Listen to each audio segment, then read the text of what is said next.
दोस्तों, किसी सल्तनत पर एक बादशाह हुकूमत करता था। उसको शिकार का बहुत शौक था। एक किसी दोस्त ने उसको तोहफा भेजा कि बादशाह को दे आओ। बादशाह को वो तोहफा बहुत पसंद आया। वो तोहफा आला किस्म के नायाब बाज थे। बादशाह उस तोहफे पर बहुत खुश था क्योंकि उसने ऐसे बाज जिंदगी में पहले कभी भी नहीं देखे थे। उसने महल में मौजूद परिंदों के सबसे अच्छे ट्रेनर को बुलाया और बाज उसके हवाले कर दिए। ये बहुत ही अच्छे और आला किस्म के बाज हैं जो अब तेरे हाथ में हैं। अब तू इनको ट्रेन कर, इन पर मेहनत कर, इनको शिकारी के गुर सिखा और इनको एक माहिर शिकारी बना दे। अपनी जिंदगी का निचोड़ इनको सिखा दे। ट्रेनिंग ने वो बात उनसे लिए और उनकी ट्रेनिंग शुरू कर दी। 3 महीने के बाद वो दोबारा बादशाह की खिदमत में हाजिर हुआ। वो थोड़ा परेशान था।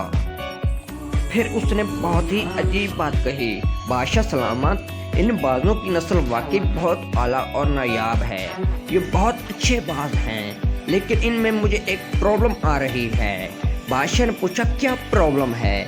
उसने कहा, इनमें एक बात बहुत अच्छा है, फुर्तला और लड़ाका है, जो सिखाए सीखता है, जो समझाए समझता है। इसकी मैंने बहुत ज़बरदस्त ट्रेनिंग की है और उस पर बहुत मेहनत की है और वो एक माहिर शिकारी बन चुका है। लेकिन प्रॉब्लम दूसरे बाज में है, ये उड़ता ही नहीं, एक ही जगह पर बैठा रहता है। जबकि उड़ता ही नहीं, मैं इसको क्या सिखाऊंगा?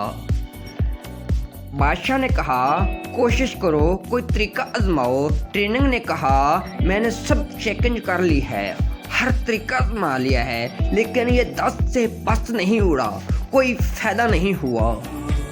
बादशाह ने कहा, ये बात मुझे बहुत पसंद है, बहुत प्यारे हैं, इनको हर हाल में ट्रेन करना ही करना है। तुम पूरी सल्तनत में ऐलान कर दो, हर जगह जाओ, कोई ऐसा आदमी ढूंढो कि वो परिंदों से प्यार करता हो, इनकी बोली समझता हो, उसे तलाश करके लाओ। वो आखिर इस बात से बात करे, इससे पूछे और समझे कि तुम्हें क्या मसला है। दूसरा तो तेरा ही भाई है और तेरी ही नस्ल का है, वो तो मस्त उड़ता है, तुम्हें क्या प्रॉब्लम है? ट्रेनिंग ने ऐसे ही किया। उसने पूरी सल्तनत घूमी, आदमी की तलाश की। बड़ी मेहनत के बाद आखिर उसे एक आदमी ढूंढ ही लिया। वो उसे लेकर ही आया और कहा, इस बात को देखो, ये सारा दिन बैठा रहता है और उड़ता ही नहीं। मैंने तो पूरी कोशिश कर ली है, हर तरह से देख लिया है, लेकिन मैं उसे उड़ा नहीं सका। अब तुम ही देखो, इसे समझो कि इसे क्या प्रॉब्लम है। वो सादा सा देहाती किसान आदमी बाग के पास गया और उसे देखा और फिर बोला, मैं इसे उड़ा दूंगा।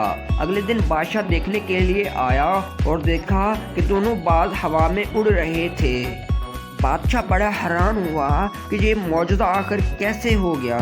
जो काम महज ट्रेनिंग नहीं कर सके, वो इस सादे से देहाती किसान आदमी ने कैसे कर लिया।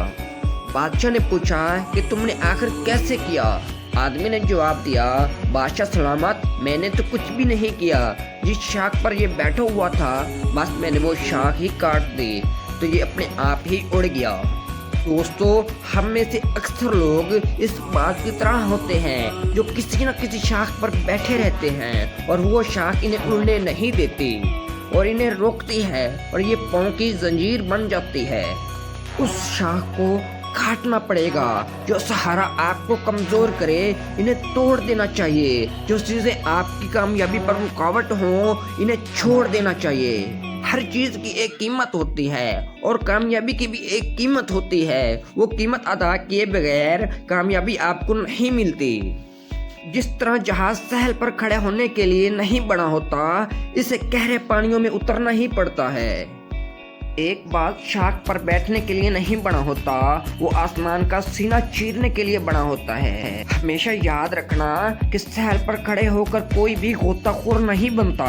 इसलिए अपने कंफर्ट जोन से बाहर निकलो, अपने डर को खत्म करो और एक ऊंची उड़ान बनकर दिखाओ। परों को खोल, जमाना उड़ान देखता है, जमीन पर बैठकर क्या आसमान देखता है।